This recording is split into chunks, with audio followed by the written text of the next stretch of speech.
Welcome to all. We studied the first part of the scope of climatology in the previous lecture. Today, we are going to study the next part of the scope of climatology. The next point, which explains the scope of climatology, is subdivisions of climatology. Subdivisions of climatology explains or express the scope of the subject. According to Crutchfield, there are three basic subdivisions of the science of climatology, that is, physical climatology, regional or descriptive climatology, and applied climatology. Physical climatology. This branch of climatology seeks to explain the factors responsible for bringing about the temporal and spatial variations in heat exchange, moisture exchange, and air movement. Such observations of such climatic elements as insolation, duration of sunshine, temperature, air pressure, precipitation, winds, cloudiness, and fog, and visibility, etc., help solve these problems. Various combinations of the aforesaid weather or climatic elements are caused by the complex processes of the atmosphere and within the atmosphere itself. There are certain climatic factors such as latitude, height above sea level, nature of surface, local relief, and prevailing winds, etc., which in turn control these processes. In fact, physical climatology is directly concerned with the discussion of all those factors and all those weather processes that cause regional differentiation of climate. Thus, physical climatology is closely related to meteorology, which includes not only the physics, chemistry, and dynamics of the atmosphere, but also many of its direct effects upon the Earth's surface, the oceans, and life in general. Physical climatology is a major aspect of meteorology from which most of its basic principles are drawn. The basic questions to be answered in physical climatology is: what causes the variations in heat exchange, moisture exchange, and fluid motion from time to time and place to place? That is why do climates differ? The first step in scientific approach to the answer is observation. Several observable elements aid the description of weather and climate. Intensity and duration of solar radiation, temperature, humidity, evaporation, cloudiness and fog, precipitation, visibility, barometric pressure, and winds. Their occurrence in a particular combination results from transfer of energy and mass in the climate system. The transfer processes are influenced in turn by different in latitude, altitude, land and water surfaces, mountain barriers, local topography, and such gross atmospheric features as prevailing winds, air masses, and pressure centers. Climates exhibit both spatial and temporal variations throughout the world. Second basic subdivision of climatology is regional climatology. This branch of climatology seeks to determine and describe the various types of climates. It is also labeled as descriptive climatology. It is concerned with the identification of important climatic characteristics and analyzes the interaction of the weather and climatic elements upon the life, health, and economics of peoples and areas. It may be pointed out that the very basis of the classification of climatic types is the statistical analysis of the climatic data. Moreover, while discussing the spatial distribution of climatic elements, regional climatology encompasses the concept of scale as well.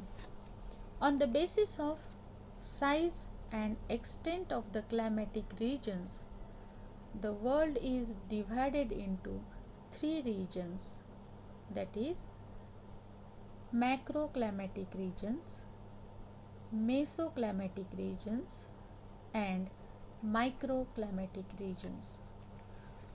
While making a study of macroclimates, basic factors of climate such as distribution of continents and oceans, the Earth's albedo, and the intensity of solar radiation incident on the outer margin of our atmosphere are taken into consideration.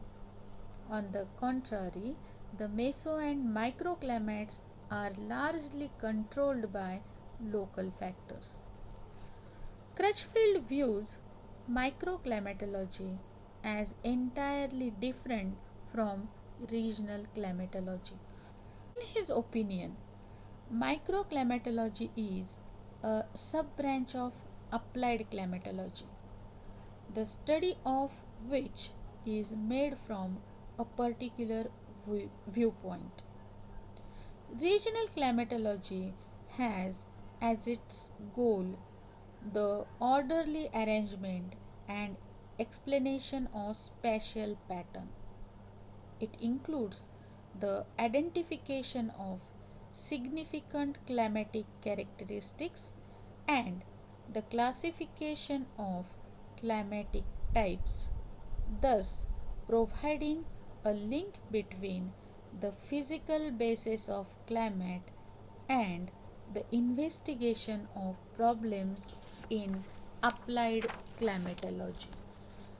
Because it deals with spatial distributions, regional climatology implicates the concept of scale. Indeed, many applications of the principles and methodology of climatology are highly localized.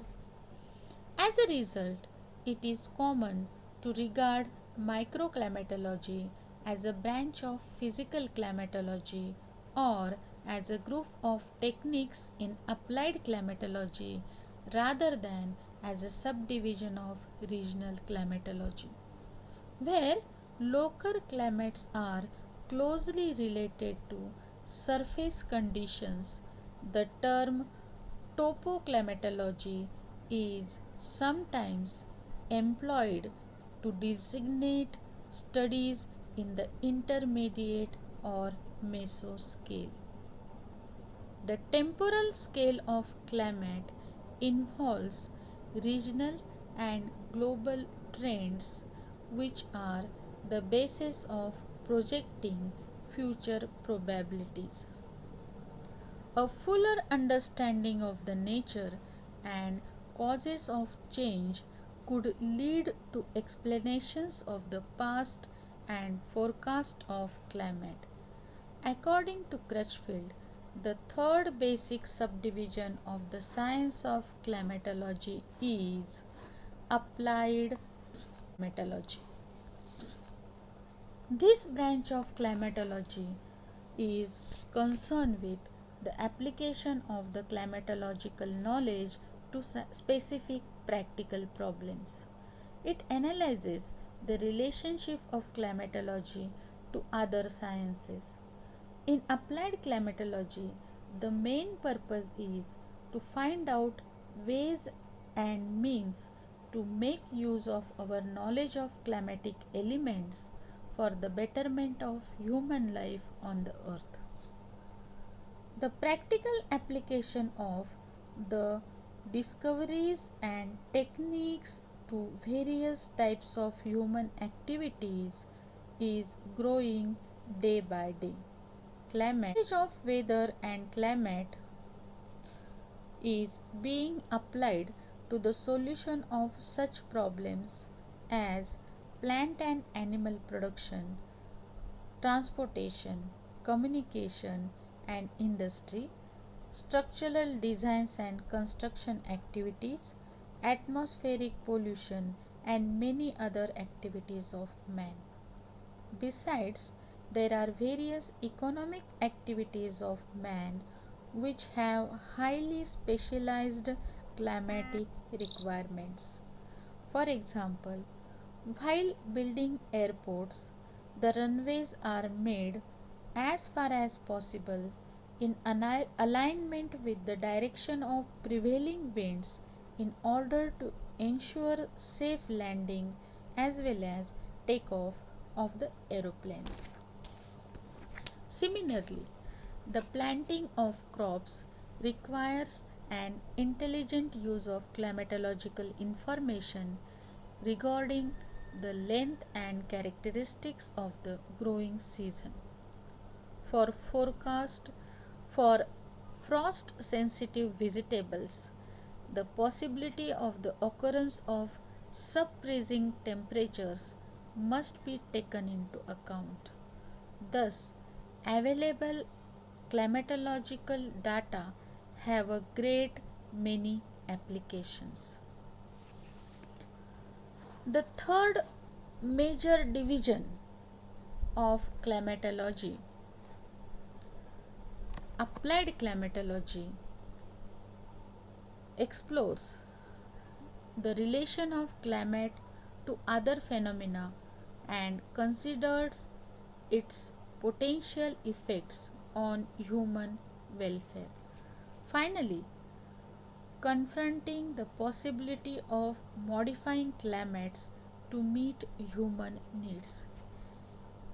It is this phase of general climatology that emphasizes the interdependence of sciences and the unity of human knowledge as well as the utility of climatic data and information.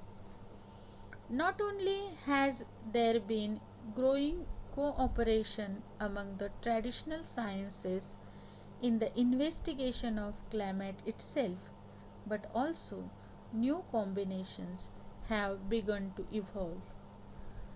Bioclimatology, agroclimatology, medical climatology, building climatology, and urban climatology are examples.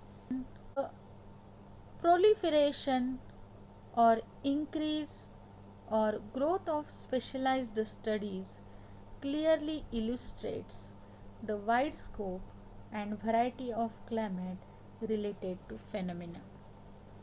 The next point is a functional classification of some of the main divisions of climatology. One is descriptive climatology.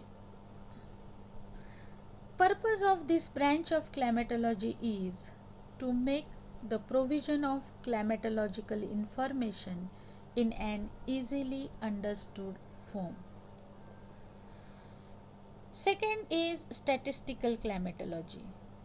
The aim of this branch is the reduction of the mass of climatic records to a form both concise and precise. Third one is mathematical climatology. The motive of this branch is the isolation of those aspects of climate that can be given an exact mathematical representation. The fourth division is synoptic climatology. The aim of this branch is the isolation of those aspects of climatology that are of use in weather forecasting. The next is microclimatology. The, the intent of this branch is the discovery of the features of climate that are characteristics of the lowest few meters of the atmosphere and the isolation of the factors controlling them. Next division of climatology is macroclimate. It is the study of climate on a worldwide scale. The next division is mesoclimatology. The purpose of the study of mesoclimatology is to make the isolation of the atmospheric entities that control the climates of areas a few square miles in extent. Next is local climatology. It is the study of the climates of areas a few square miles in extent. And last is topoclimatology. It is the study of the climate of specific places. The functional classification of some of the main divisions of climatology. Because of the rapidly growing literature of climatology and the experience of persons working in the field, there have emerged in recent decades many specialized branches of the science of climatology. They are labeled by agricultural or agroclimatology, medical climatology, urban climatology, bioclimatology, architectural climatology, or building climatology, etc. In this way, the scope of climatology is wide, extensive, interdisciplinary, and of applied nature for day to day human activities and occupants. Today, we'll learn about the scope of climatology. In the next lecture, we will study about the development of climatology. Thank you.